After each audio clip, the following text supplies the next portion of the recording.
Not all superheroes stay uncorrupted by the forces of evil. There have been multiple times where Tony Stark has become Dr. Doom, even though there's quite a bit of gray area. The Iron Man of Exiles issue number 23, created by Judd Winnick and Kev Walker, tends to be the story where readers meet an alternate version of Tony Stark with no empathy. Still a genius, Tony hides his psychopathic nature until adulthood, when a war breaks out between mutant kind and humanity. Tony very masterfully plays both sides, ending by arranging an attack on New York by Victor Von Doom, aka Dr. Doom, the leader of Latveria. Tony uses Doom's attack to justify his ascension to planetary rule, betraying and killing Doom as part of his plan. While Tony is successful, Doom manages to really badly injure Tony, leaving him, like Doom, unable to ever remove his mask again in public. So then Tony claims Dr. Doom's iconic green cloak, wearing it over his Iron Man armor to complete his rise from supposed hero to unquestioned conqueror, and somebody you want to avoid. Created as a clone of Jean Grey and sent in Cyclops' direction after Grey's death, Madeline Pryor seemed doomed from the start. She and Cyclops had a whirlwind romance, which we'll talk more about later, married rather quickly. She had Jean's powers and then gained Asgardian magic for a short time, during which she healed the old wounds of the X-Men and anyone else around her. Unfortunately for Madeline, word reaches Cyclops that Jean is alive. He abandons Madeline and their son Nathan. Madeline and Nathan are attacked by marauders. Nathan's kidnapped. Her son's faith and Cyclops' abandonment put Madeline on a dark path, and she's been a villain ever since. Like his MCU counterpart, the Bucky Barnes in the comics was turned into an assassin after he seemingly died on a mission with Captain America. In reality, he was captured and brainwashed. When Bucky returned as the Winter Soldier, he was one of the deadliest villains, being able to go head-to-head with his best friend. Despite his tenure as a bad guy, I think he's on the side of good now. Yet, Bucky's times as a villain were pretty dark, and it haunts him to this day. And I think it remains one of the more prominent examples of a Marvel hero becoming a villain, if only for a short while. So once upon a time, there was a nice X-Men named Scott Summers. He was reliable, responsible, and level-headed. And then in a long series of attempts to make him more interesting by giving him shades of gray, Marvel kind of killed his character. Cyclops' troubles began in the mid-80s, after he'd mourned the loss of Jean. Like we mentioned earlier, when Scott learned that Jean was still alive after all of that, thanks to some very heavy-handed editorial retconning, he made the jerk move of running out on his family and returning to his first love.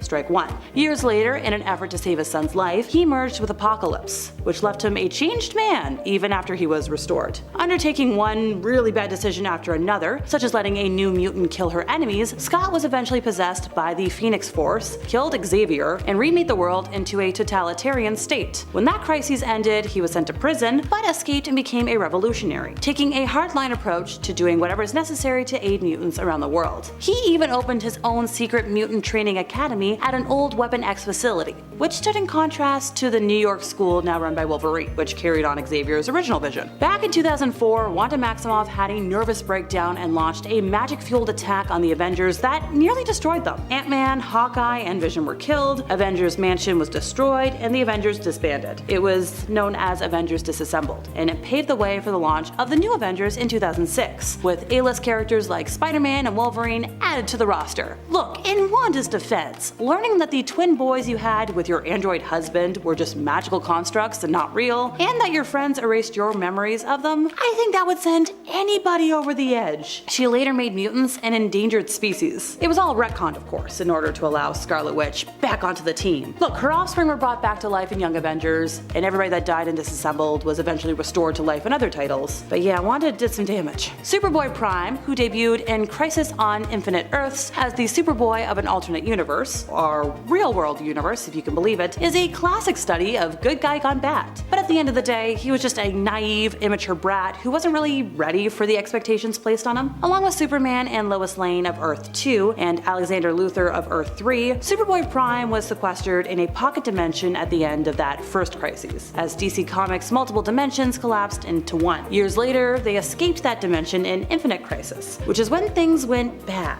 Under the manipulation of Alexander Luthor, Prime turned evil, killed the mainstream continuity Superboy, and nearly wrecked the entire multiverse. He stuck around for the duration, becoming ever more unhinged. He signed up with the Yellow Ring's Sinestro Corps, got imprisoned in the main power battery, escaped and caused so much more mayhem, and eventually found his way back to Earth Prime. There his parents had read about his dark deeds in the pages of DC Comics, and were understandably terrified to see him return. The last time we saw him, he was imprisoned in the Source Wall, at the edge of the universe by the Titans. Then the whole New 52 reboot happened, and I don't don't think he's been seen since. In a 1979 X-Men arc, Jean Grey became the Phoenix, a nearly omnipotent cosmic force. It went okay for a while, but you know that old line I mentioned earlier about what absolute power does? Dark Phoenix destroyed an entire star system and threatened the existence of the universe itself, so something had to be done. The X-Men tried their best, but in the end it was Jean herself who ended Phoenix's destructive binge. During battle, Jean's true personality managed to surface just long enough for her to take her own life, ending all of the horror and devastation. A few years later, Marvel folks were like, hey, we want her back. So that whole thing was retroactively changed so that the Phoenix was a separate entity that was possessing Jean, and that she had been at the bottom of the ocean in a cocoon, healing from injuries or something.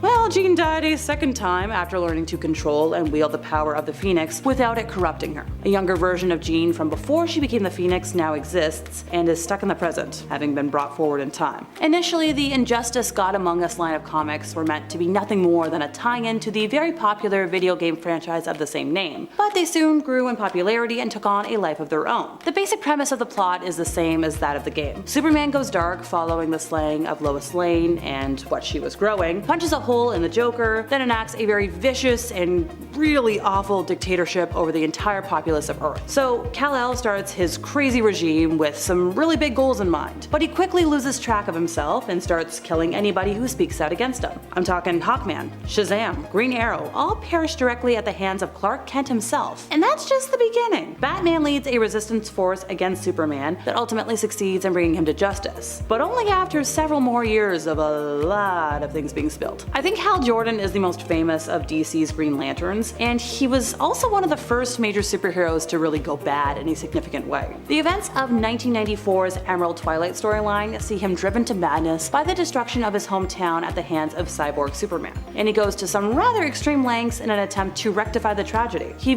demands access to the entirety of the main power battery's energy, which results in a fight that sees him kill several Guardians and fellow Green Lanterns, including his best buddy. He succeeds in siphoning the energy, but not in resurrecting Coast City, leaving him as an ultra-powerful supervillain known as Parallax. That remains Jordan's status quo for a number of years before he turns face again, perishes, and then, we bring him back to life and we get that whole retcon. Because, oh yeah, no, Parallax is the fear-based entity controlling Jordan's actions, because we want to make sure he's not guilty. The Reed Richards of the mainstream Earth 616 universe is one of Earth's greatest heroes and greatest minds, but the ultimate version from the Earth 1610 universe, whole other situation. That Reed is also a founding member of the world's Fantastic Four, but then after he takes a much different and darker path. When Ultimate Mr. Fantastic breaks bad, he does so with the almighty power of science. He starts going by the Maker, uses his elastic abilities to grow his brain to disgusting proportions, and starts a cult living inside a time-accelerated dome, all with the goal of making the world a better place, whether it wants to be one or not. These days, the Ultimate line of comics isn't really being published anymore, but the Maker's still around. He brought himself over to Earth 616 after Secret Wars.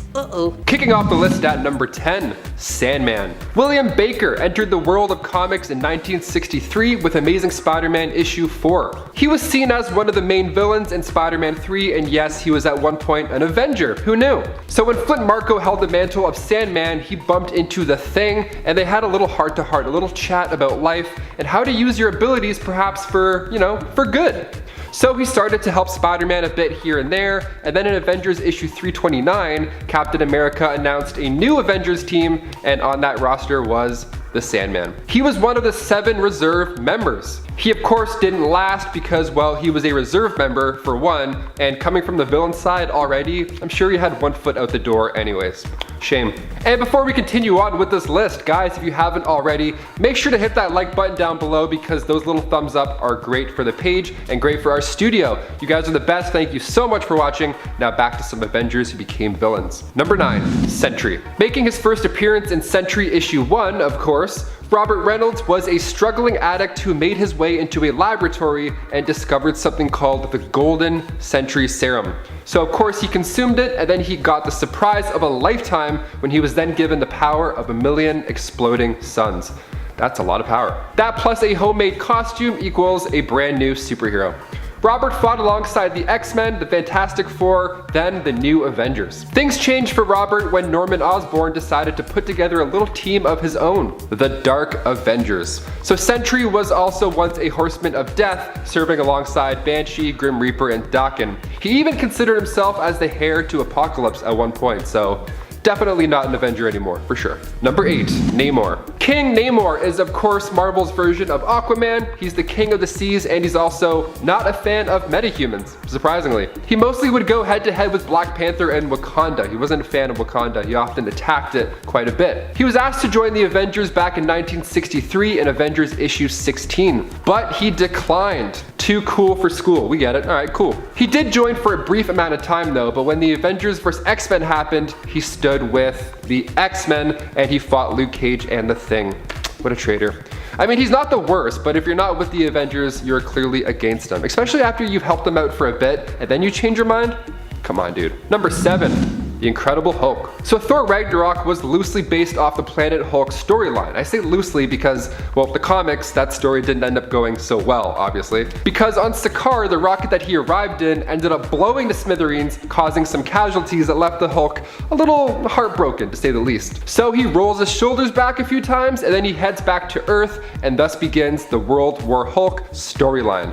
He just destroys everybody. It's so scary. I mean, all the heroes that Earth has come to love just in the path of this death train. Like, he locks the Illuminati in Madison Square Garden and then makes them fight to the death. It's like Madison Square Up Garden. I mean, once you spend enough time on Sakaar, I guess it becomes second nature. I don't know. The whole story is a bloody good mess. It's great seeing the panic on the Avengers' faces the entire time because they know that they're screwed, and that's what makes it real and scary. Number 6, Sabretooth. Victor Creed made his debut in Iron Fist issue 14, and he's been known as one of Wolverine's biggest rivals. But during the Avengers X-Men Axis storyline, the Red Skull stole the brain of Charles Xavier, and he planned to wipe out all of mutant kind. And then in book 2, we see the inversion, where good goes bad and bad goes good. Interesting time, because Dr. Doom and Scarlet Witch cast a spell, so now Sabretooth was on the good side. So after the dust settled, Iron Man made it so that Sabretooth wouldn't flip back, so Sabretooth joined the Avengers Unity Division. This didn't last forever, and recently in House of X issue 6, Sabretooth faced trial among the Quiet Council, and let's just say he ended up swallowed by Krakoa below the surface, where he's trapped in a state of permanent stasis for the rest of his life. How comfortable. I mean, he kind of made it easy for them too. He clearly didn't fight for his case. Number 5, Hawkeye. In the MCU, Hawkeye's had it pretty rough. I mean, by the time Avengers Endgame rolled out, Clint had lost his entire family, and then 5 years after Thanos snapped his fingers, we catch up with him in Tokyo, and he's not the same guy that we once knew. Now he's taken heads and he's taken names. We get our first look at Ronan. Now, I know that Natasha meets up with him and they have a beautiful moment, and then he rejoins the team. He even volunteers to test the time travel tech himself. But if we look back at Avengers 1, Hawkeye is a villain for like most of that movie. He turns evil before the opening title even pops up on screen. He's the guy who took down the helicarrier. He almost killed everybody on that boat. Now, I know Loki had a scepter and that caused it, so if we look at Avengers 1 and Avengers Endgame, I think it's safe to meet in the middle and say that the MCU Hawkeye has been somewhat of a Avenger who turned into a villain, at least for a bit. Number 4, Quicksilver. Pietro Maximoff is the twin brother of Wanda Maximoff, and in Avengers West Coast issue 57 back in 1965, he joined the team. Pietro has been trouble for the team for a long time. I mean, he convinced Wanda to do what she did in House of M. He's framed the Avengers for treason, and he has no problem using pieces of Terrigen to give his daughter Luna special abilities, even though he knows he shouldn't do that. Also, that whole thing with Layla Miller after House of M, where he saved her life just so he can be the one to take her out, believing that she was responsible for the House of M event. Yeah, it's safe to say he went from Avenger to villain. Like, those are just 3 out of many, many things. In West Coast Avengers 33, Magneto's bloodline got the best of him, and he got fellow Avengers captured by the communist gang. Fastest guy ever, but makes the most mistakes. I don't understand. Number 3, The Vision. Making his glorious debut in Avengers issue 57, The Vision is a synthezoid, and in the comics, he was created by Ultron using parts of the original Human Torch and the mind of Wonder Man. Just bam, smack together. He turned on his original creator, Phineas Horton, and he joined the Avengers. Nice. And then in the MCU, he's created as Ultron's new body, but with the addition of the Mind Stone and a little bit of Jarvis, we have an android Avenger. also nice. But during the Secret Empire storyline, Vision was part of Hydra's Avengers when they were taking over the world, all from an AI virus. Gotta get that firewall installed, my friend. Arnim Zola was the one to blame for that. So who knows, maybe now with the White Vision being free in the MCU and pretty much reborn, his firewall probably isn't the best either. Also, it's confusing because it appears that Vision gets all of his memories back, but then he flies away and then he's not to be seen for the rest of the show. So clearly something's up here. I'm betting the MCU does him dirty. Maybe they reprogram him to make him evil or something. Or he might become Ultron. That was a big theory for WandaVision. We'll see. We'll see. Number 2, Captain America. There are a couple lines from Steve Rogers that fans will remember that took place in the MCU, like Avengers Assemble, that is America's ass, but the line Hail Hydra was followed by a roar of applause on opening night of Endgame. Why? Because not only does he use his post-Avengers knowledge to obtain the scepter, which in that of itself is already pretty sweet, but because the audience expects another cool elevator fight and Steve outsmarts us. But the line Hail Hydra comes right from the comics, in a bit of a darker scenario. The last words of Captain America Steve Rogers were that of Hail Hydra, and fans were not happy. This was huge news. People were pretty upset. Readers were sending in death threats. Like, could you imagine? The 2017 series Secret Empire concluded that bad Captain America was a double and that the good guy was locked in the cosmic cube. Okay, solid save, but those images of evil Steve will live in our heads rent-free, so thank you for that. And finally, number 1, Scarlet Witch.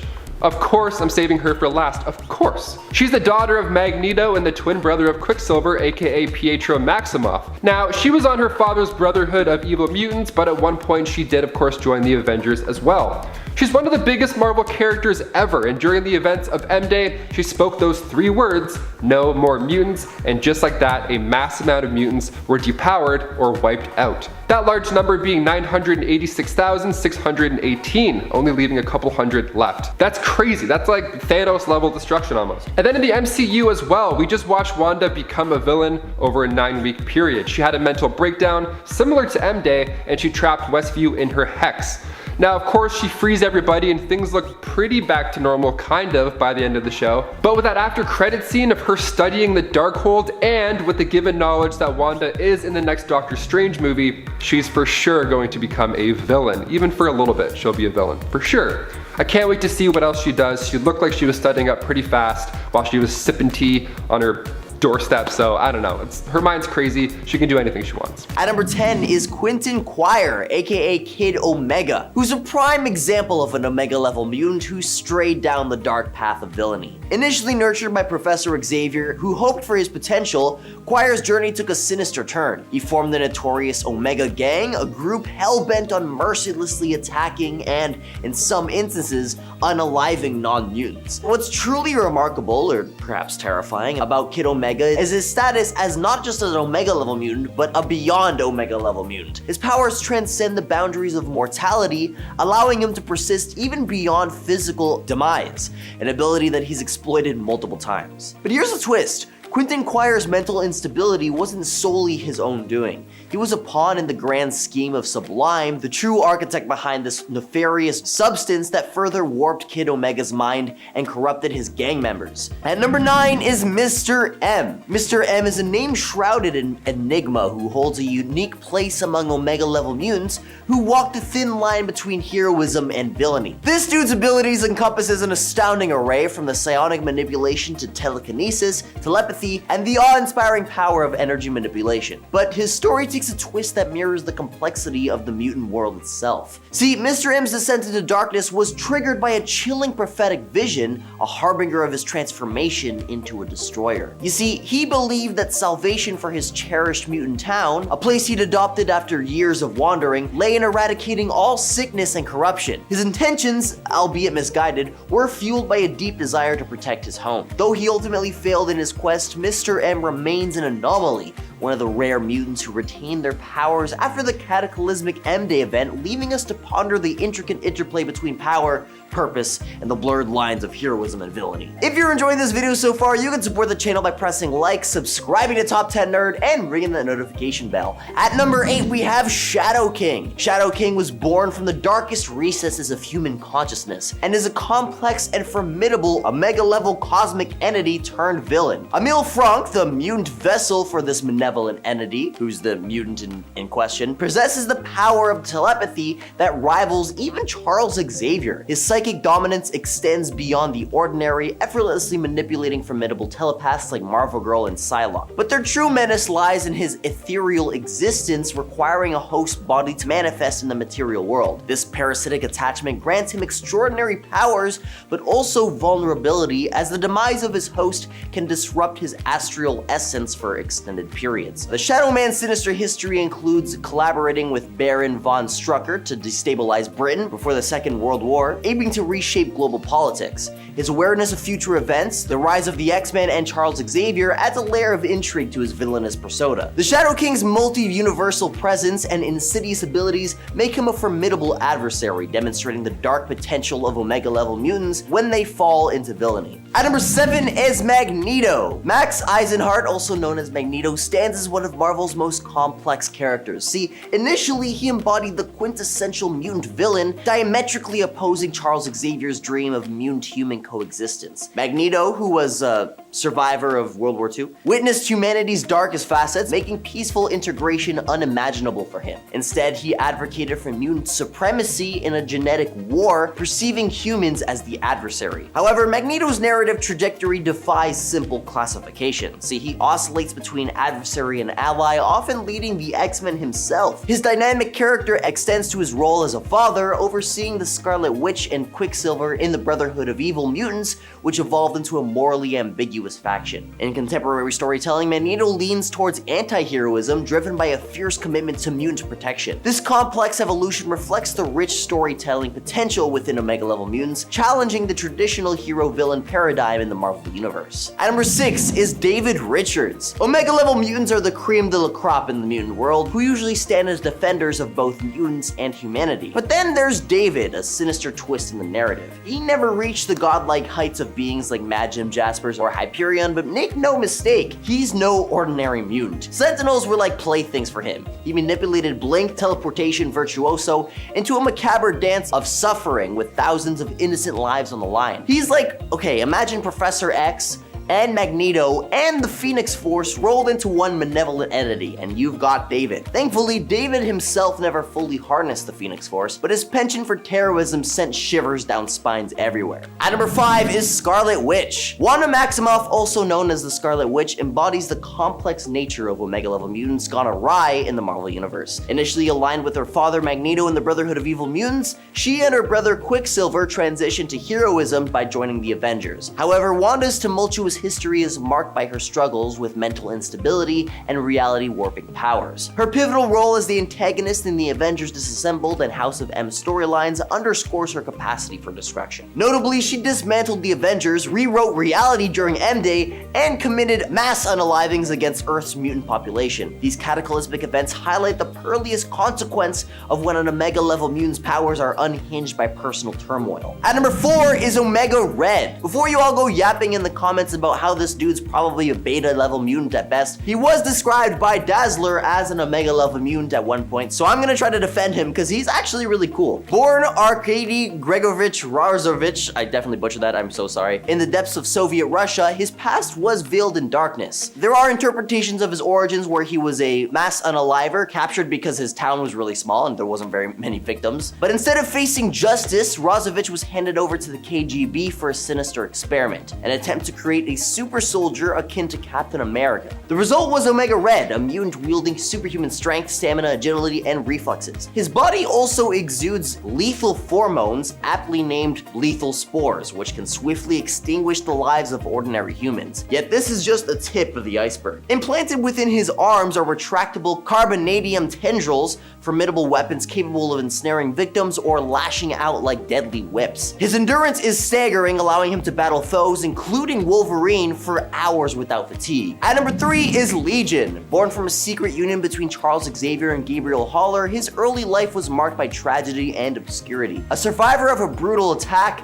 Legion's latent mutant abilities were abruptly awakened, which intertwined his mind with the consciousness of Jamiel Cabril, one of the assailants responsible for the attack. The subsequent psychic battle between his fractured psyche raged for years until he fell under the ominous influence of the Shadow King, which we talked about earlier. Under this malevolent puppeteer's control, Legion became an unwitting agent of chaos, committing heinous acts that fueled hatred and division. Eventually, when he briefly regained control, his actions still remained misguided. His attempt to fulfill his father's dream of human-mutant coexistence by assassinating Magneto backfired catastrophically, thrusting the world into an early revelation of mutants and leading to Xavier's tragic demise, thus leading to the entire events of the Age Apocalypse timeline until Bishop managed to rewrite history again by unaliving Legion himself. At number 2 is President X. In this alternate universe, Charles Xavier, who never established Xavier's School for Gifted Youngsters, decided to become a politician instead. Yup, that's all it took for Xavier to become the polar opposite counterpart to his 616 version,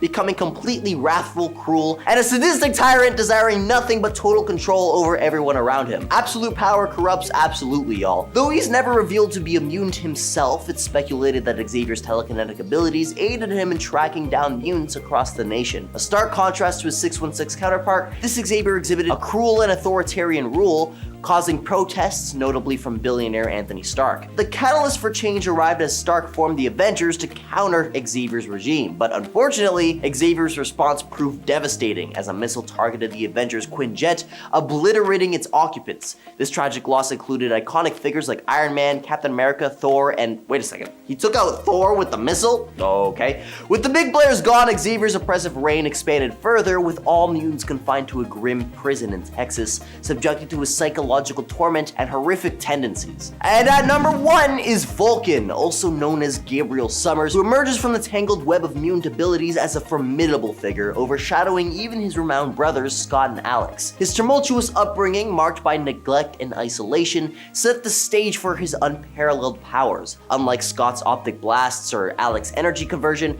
Gabriel possesses the astounding gift of energy manipulation and absorption, seemingly boundless in its potential. But what sets Vulcan apart is his ability to vicariously absorb vast quantities of raw energy and retain it within himself like a cosmic reservoir. This stored energy can be wielded at his discretion or redirected as needed, making him a walking powerhouse. In the annals of mutant classification, Vulcan has transcended traditional boundaries, earning him the elusive title of Beyond Omega Level from discerning minds like Rachel Summers. The Summers bloodline, it seems, has birthed not one, but 2 extraordinary mutants, with Rachel herself as a testament to the family's unparalleled genetic legacy. At number 10 is Bucky Barnes. Starting off this list with a transformation that's become pretty mainstream due to the Marvel Cinematic Universe, we have Bucky Barnes. Originally a close friend and sidekick to Captain America, Bucky was presumed dead, but later turned up as the Winter Soldier, a reprogrammed Soviet assassin. Bucky had no memory of his previous life, and the Winter Soldier was responsible for many political assassinations that made significant impacts on the Cold War. He's come a long way since that floating head on the cover of Captain America #1 that also has Cap punching a Nazi. And at number 9 is Iron Man. So this one's a tad complex, but I'll try giving you the Coles Notes version of this arc. In the Crossing story arc, Immortus, aka Kang, figures out a way of manipulating Tony Stark when he discovers a weakness in the link between Tony and his Iron Man suit. Tony goes around killing a bunch of people for Immortus. Then teenage Tony Stark is brought in from an alternate timeline, and now evil Tony Stark commits suicide, and then a little later on, Franklin Richards manages to merge this teen version with a brand spanking new reborn version of Stark. So he's good again. Woo? At 8 we have Quicksilver. So this one's cheating a tad bit since it's from the House of M, but Quicksilver is way too much of a dick in this one for us not to mention him on this list. Quicksilver takes advantage of his mentally unstable sister Scarlet Witch to change reality into one where humans are a minority and they're oppressed rather than mutants. His daddy Magneto becomes the supreme ruler, and in order to manipulate heroes to not want to reverse the timeline, Quicksilver aids in kidnapping Charles Xavier to read all of the heroes' minds and bribe them by giving them their deepest desires. Eventually, their memories are all restored and Quicksilver is blamed, and Magneto kills him. Scarlet Witch does bring him back though, and in the process removes 98% of all mutants' powers, including Brother Dearest's. Quicksilver becomes obsessed with getting his powers back in Son of M, but eventually becomes good again. At 7, we have Adam Warlock. Nothing screams evil like a white afro, skull belt, and excessive shoulder pads. Adam Warlock has encountered his evil self Magus 3 times.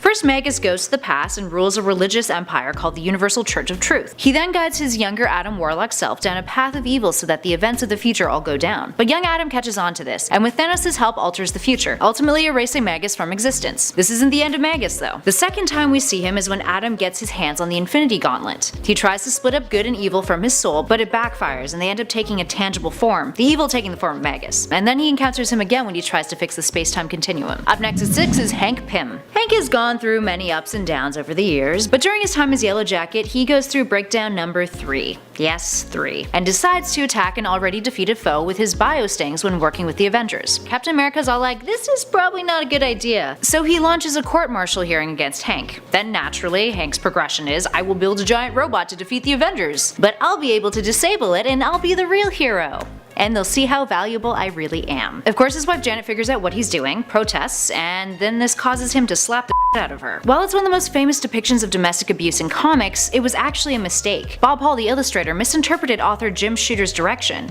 and the strike was supposed to be an accident initially. Regardless, Hank unleashes the robot, named Salvation Number 1, but it ends up getting into a fight with him instead. He gets kicked out of the Avengers, Janet leaves him, he goes broke, and is forced to work for his nemesis Egghead for a while, which eventually leads to him getting thrown into prison. Inferiority complexes. They're the real evil here, friends. But cut Hank some slack. He's been struggling with mental illness for most of his existence in the comics world. And at 5 we have Daredevil. Daredevil has an arc where he gains control of the Hand and decides that he can use his new minions for his mission for justice. Except things get a little out of hand. No pun intended. He creates a headquarters in Hell's Kitchen that doubles as a prison, and his methods of dealing with foes become more aggressive. Many of his fellow heroes start to notice the red flags, but things take a turn for the worse when Daredevil kills Bullseye. Turns out though that Matt Murdock was just possessed by a demon called the Beast of the Hand, who the Iron Fist then defeats. Nothing like a demon to put a damper on your day. And at 4 we have Superboy Prime. If you're familiar with Superboy Prime, you'll know that he was born in an alternate timeline where all of the heroes you know and love were actually just fictional comic book characters. Sounds a little like real life. Anyway, he comes into contact with Superman from a different universe, and gains powers which at first he's like, I'll do the heroic thing, but then his ego escalates real quick. Look at that. Corrupted by power, or rather, corrupted by boredness. After Crisis on Infinite Earths, his universe is eliminated, leaving him stuck hanging out with alternate versions of DC characters from the Superman canon, which gets old pretty quick, and he goes a little insane, carving a Superman S into his chest and then tries to destroy the universe. At 3 we have Cyclops. Alright, so here's one that you all debated about in our comment section in the last video, and that's very fair. Cyclops is working off of good intentions, regardless of how strangely misguided those intentions have become over the years with his narrative. But here's the gist of it. So after him and Emma Frost take over Xavier's school as co-headmasters, things go well for a while, but he starts to become obsessed with preserving the mutant race. So he's like, hey, let's move all of the mutants to an island and call it Utopia. That isn't questionable at all, is it? Even Magneto is super on board with this, and that's a big red flag. But Scott's like, nah. Then Schism happens in 2011, Cyclops ends up using young mutants as soldiers, and when the X-Men are attacked at the Mutant History Museum by the Hellfire Club, Cyclops convinces a young mutant to murder the Hellfire Club. Then a Sentinel attacks Utopia, Scott uses the students to defend it. While this is all happening, Wolverine is really not cool with Scott's new ideologies. The two end up fighting, and Cyclops is a total dick and brings up Jean Grey to try to upset Wolverine. Eventually, Wolverine ends up taking a bunch of X-Men away from Utopia, and it tailspins from there. Stern in his views, Cyclops ends up fighting the Avengers and even kills Charles Xavier. And it's kind of an accident, but it would have never happened if he wasn't a bit of a mutant supremacist. Now feel free to go forth and argue about that in those comments. And at number 2 we have Captain America. Dude joins Hydra. Enough said. It's a former Nazi organization, guys. This happens in Captain America Steve Rogers number 1. Writers wanted to do something new for the character for the 75th anniversary of the character, beyond a new slick design. Apparently, prior to this 2016 comic coming out, there were clues and issues leading up to its release since the end of 2014. Many believe that the rhetoric used by Red Skull in these comics is an allusion for things said during the recent USA election, specifically Trump. Don't hate, just pointing out. According to this new story, Captain America was initially supposed to acquire intel from allies to give to the Axis powers during the war, and Red Skull was always using him as a spy. And at number 1 is Superman from Injustice. So this one makes our number 1 spot for 2 reasons. First off, Injustice is a bit of a conflicted series. Some people love it, and some people think it's a steaming pile of garbage. And second, he's objectively really evil in the Injustice universe. to comical proportions. And to be fair, he experienced some significantly crappy things. Jimmy Olsen is murdered, the Joker kidnaps Lois Lane, who is preggers with Soup's baby. The Joker then tricks Superman into killing Lois, and in the process he blows up Metropolis. So Superman kills the Joker.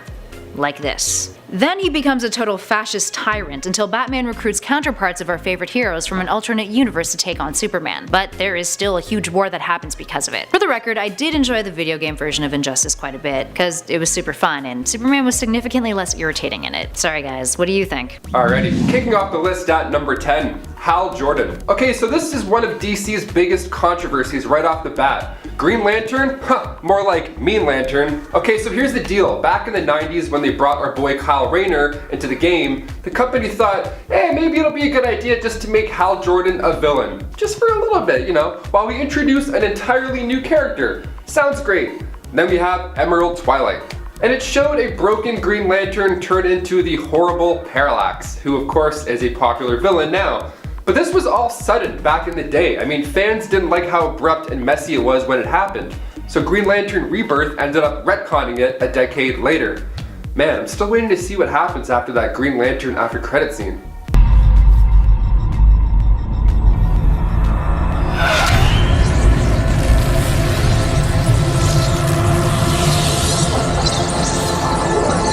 There's probably a bunch of people who don't follow comic book movies or like studio rights, and they're probably sitting on their couch like, damn, when is the sequel coming out? I was really looking forward to that. Not coming out, never happening. And before we mosey on over to number 9, if you guys could go ahead and toss us a thumbs up at the bottom right there, it really does help us out a lot here at the studio. Thank you, you guys are amazing. Okay, back to some bad apples. Number 9, Scarlet Witch. No more mutants. I mean, throw a little comma in there and then I agree. Scarlet Witch. Okay, we're all counting down the days until the release of WandaVision because we could finally see an evil Wanda. Again, probably not, but maybe for a little bit, we'll see. She's the daughter of Magneto and the twin brother of Quicksilver, aka Petro Maximoff. Now, she was on her father's Brotherhood of Evil Mutants, but at one point she did join the Avengers.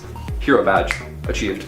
She's one of the biggest Marvel characters ever, and during the events of M-Day, she spoke those 3 words that I said earlier, and just like that, a mass amount of mutants were depowered or killed. So that large number being 986,618, only leaving a couple hundred left. Let's hope that we see something like this in the new, MCU shows. Maybe she'll do something crazy and that'll bring mutants into the picture, rather than bringing them out of the picture. Number 8, the Maestro. Okay, I know that name sounds cool, but this guy is an absolute nightmare. He is not a conductor of classical music, no. The Maestro in the series Incredible Hulk Future Imperfect is a version of the Hulk that was way more weird than Smart Hulk dabbing.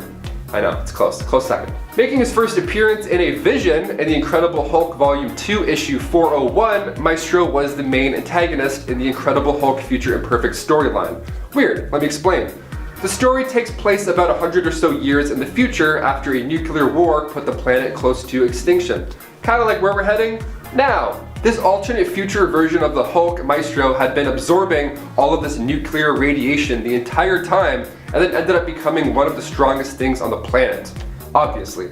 Massive increases in strength and anger plus the brains of Bruce Banner made this guy arguably unstoppable. He also appeared in a not so chill version of the Hulk in the Old Man Logan storyline where him and his cousins have babies. So we'll just say that the spot belongs to Maestro. We're not even going to talk about that version. Yuck.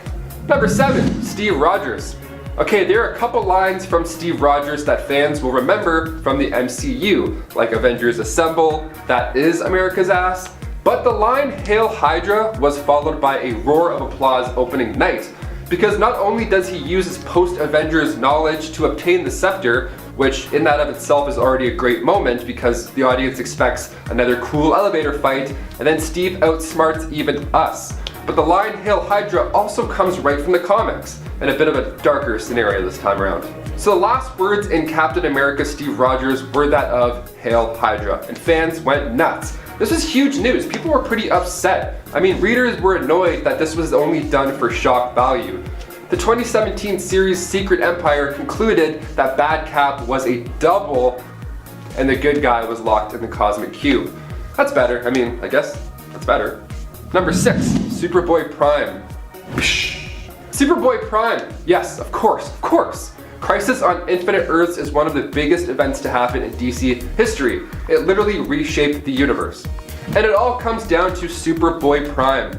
First appearing in DC Comics Presents issue number 87, Superboy Prime is, well, the son of Laura and Jor-El, and after he couldn't save his Earth from destruction, he teamed up with an aging version of Superman from the late Earth 2 and Alexander Luthor Jr. of Earth 3 to fight the Anti-Monitor. Now this is a huge battle. Superboy Prime helped save hundreds and hundreds of lives from tons of planets. He was among other survivors stuck in a universe where he doesn't belong. Kind of feels like me. I just feel like you don't belong somewhere. It's normal. It's a normal thing, guys. So after the battle, Superboy Prime hung out in this peaceful paradise dimension with the other survivors, thanks to Luthor. That is until Superboy Prime gets frustrated of living out these old memories, these sad memories, and then he literally punched reality apart and retconned a lot, including the resurrection of number 5, Jason Todd, aka Red Hood. Making his debut in Detective Comics 168 in The Man Behind the Red Hood, Jason Todd took over the mantle of Robin. Now at this point, Dick Grayson left to become Nightwing. And well, Jason? He has a lot of anger. I mean, once you get beat to death, literally, by the Joker, and your mentor, your boy, doesn't avenge your death, sure, anger is a word that I could use for it. Then there's a sweet little link. That's right, so after Batman, A Death in the Family, when Jason is brutally killed by the Joker, he comes back as the bad and badass Red Hood. Now, at this point, he's ruthless. He has much darker ways of getting what he wants. I mean, I don't blame the guy. If the Joker killed me, Bruce left me, I'd kick a few doors in as well. I'd kick all the doors in. Number 4, Jean Grey. Jean Grey is an Omega level mutant born with telekinetic and telepathic powers. Seeing the potential in Jean's strength, the Phoenix Force attached itself to her while she was in danger during a space mission with the Fantastic Four. It's X-Men 101, guys. No, literally, it's Uncanny X-Men issue 101. There it is. And Phoenix has entered the chat. This dark, powerful cosmic force started to change her for the worse. She ended up destroying an entire solar system, yeah, that killed like billions, and took her own life in order to keep the universe safe. Brave, but it's also horrible. A few years later, it was then revealed that it wasn't actually the Jean Grey that had died. No, just the Phoenix as a separate entity that had taken over her mind and all that jazz. Sometimes you just want people back, and we gotta deal with it. Cool. Number 3, Spider-Man. Okay, so back in the 80s, Spider-Man got a new look. How cool. Something fans always love, right? When you just change the look of a character that you've loved forever. Yeah, we go back now to the Amazing Spider-Man 252, where it all began. The rumors are true, says the front page, introducing the new Spider-Man. Yeah, during the Secret Wars arc, this new costume was thrown in to spice things up, and fans didn't like it. Of course, fans hated it. It was later revealed that the costume was actually a symbiote, and that wearing this new slick suit was altering Peter's physical and mental state. Kind of like when a sock falls halfway off when you're wearing a boot. You're all of a sudden just not the same person you used to be, you know? So over time, Peter was getting more and more dark, a little bit more brutal. And that's what happens when you change it up, man. Sorry, not sorry. If you think he's not bad enough to be justified as a villain during this phase, just watch the jazz club scene from Spider-Man 3 again, and we'll talk. Number 2, Bucky Barnes. 2005 was a wild time. I talked about Red Hood already on this list, but Marvel had their own type of badass come back from the dead as well. In 2005, Bucky Barnes returned, but of course he wasn't the same. So near the end of World War II, Bucky and Cap were trying to disarm a bomb on a plane whilst taking down Baron Zemo. Pretty cool, fun times. Now the bomb went off. Ooh, not good. Hurling Steve and Bucky into the freezing waters. And as for Cap, I mean, we kind of saw his life, we know what happens. He came out of this pretty easy. He remained frozen, just hanging out, had a good time. Bucky though, good old trusty sidekick Buck, wasn't so lucky. His body fell into the freezing waters, and at the time, a Soviet spy submarine was in the area crossing the English Channel. So they scooped him up, fixed the whole left arm situation that he had going on, brainwashed him, and then turned him into a brutal assassin. It's heartbreaking. He has all these incredible abilities that make him a fierce fighter and assassin, but he doesn't remember how he knows these things. making him a deadly sleeper agent and now a terrifying villain. This is Steve's right-hand man. I mean, one of the biggest turning points of Marvel was the introduction of the Winter Soldier. This was a conflict that came to life on the big screen back in 2014, and we're still watching Bucky try and sort this out even today. Not an easy road for the guy. Poor Buck. And finally, number 1, Hawkeye. This one was quite controversial when it went down. Okay, so the introduction of the Infinity Stones were pretty sweet. We see Captain Marvel, Quicksilver, Wanda, all these heroes getting their powers from these stones. But in Joss Whedon's 2012 Avengers, we see these stones make someone a villain. Yeah, we see Hawkeye finally take center stage as a villain. I mean, so before the opening title card, we see Loki return, and he takes Clint Barton's mind for his own use. Bam! That Hawkeye is the whole reason that the Avengers got their ass kicked on the helicarrier. He was a staple when it came to intel on the Avengers. It was pretty cool to see a dark version of Hawkeye appear yet again as Ronin in the last Avengers. Without the Mind Stone, he's still able to tap into the pain of losing his family. But cutting throats and taking names? I mean, maybe try one of Steve's therapy group sessions? Rough go, that dude.